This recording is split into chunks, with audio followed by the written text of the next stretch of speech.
Apakah baju dan imamah itu juga ada isbalnya? Baju dan imamah yang kita pahami dari dulu, isbal itu ada di kaki, ya kan? Nah, sekarang pertanyaan selanjutnya adalah apakah isbal itu juga ada di imamah dan juga ada di baju?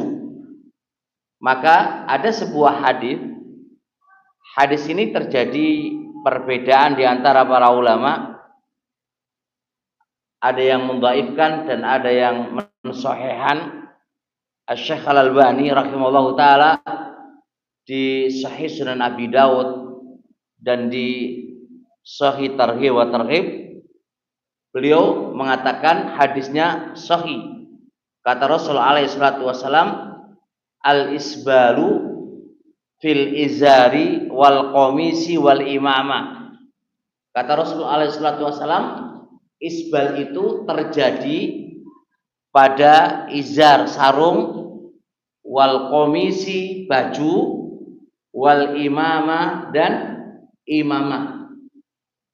Lau thabata hadzal haditsu, andai kata hadis ini sahih, maka menunjukkan isbal itu tempatnya di tiga, di sarung dan celana, yang kedua di baju, dan yang ketiga di imamah. Akan tetapi untuk di baju dan untuk di imamah tidak ada pembatasan dari Nabi sejauh mana ngelembrekannya itu dikategorikan apa? Isbal, karena nggak ada penjelasan dari Nabi. Terjadilah perbedaan di antara para ulama, sehingga yang paling afdol, yang paling kuat adalah melihat bajunya Nabi. Melihat bajunya Nabi itu yang menjadi acuannya nanti. Di kitab Abu Daud dan juga yang lainnya ada penjelasan karena komisu Rasulullah Shallallahu Alaihi Wasallam itu ila rusghaini, adalah baju Rasul alaihi salatu wasallam itu sampai kepada rusghain. Apa rusghain itu? Mafsal kaf. Apa itu? Pergelangan tangan. Pergelangan tangan, sehingga apa namanya? Ini namanya apa ini? Lengan ya. Baju itu jenis apa ini? Baju yang di lengan ya. Kalau melebihi pergelangan tangan, maka itu dikategorikan isbal. Karena baju Rasulullah Shallallahu Alaihi Wasallam itu ila rusghaini, sampai ke dua lengan tangannya, ke apa? Ke pergelangan tangannya. Pribona. Kalau melebihi maka masuk. Kalau imamnya Nabi alaihi salatu wassalam, kalau kita lihat penjelasan Ibnu Qayyim dalam kitab Zadul Ma'ad dan penjelasan Imam Tirmidzi dalam kitab Syama'il Muhammadiyah, ada keterangan di situ. Imamnya Nabi alaihi salatu wassalam terkadang tidak memiliki duaba, apa itu? Buntut ya. Dan terkadang memiliki buntut, tapi buntutnya itu baina katifai, di antara dua baunya.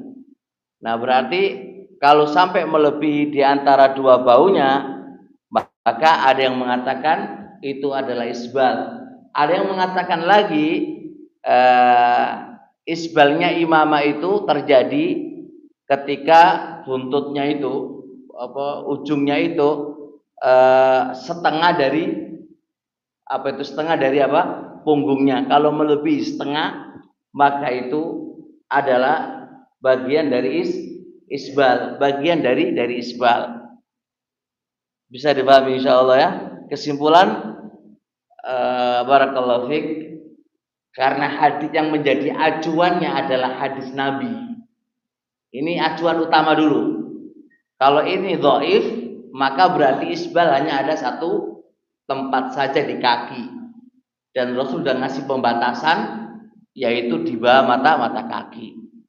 Tapi kalau andai kata hadis ini sahih dan dikatakan sahih oleh Imam Al-Albani rahimahullah taala di 3 tempat dari kitab beliau, maka berarti apa? Isbal ada 3 tempat. Paham ya? Yaitu di baju dan di imamah. Nah, cuma untuk di baju dan di imamah tidak ada penjelasan dari Nabi. Nabi hanya bilang apa? Isbal itu di baju dan di imamah. Begitu aja. Nah, untuk mendobet itu memberikan ketentuan isbalnya itu sampai di mana dan di mana kan gak ada keterangan. Karena gak ada keterangan, maka merujuk kepada bajunya Nabi alaihi salatu wassalam dan merujuk kepada imamannya Nabi. Apa saja yang melebihi baju Nabi dan imamannya Nabi, maka dihukumi isbal.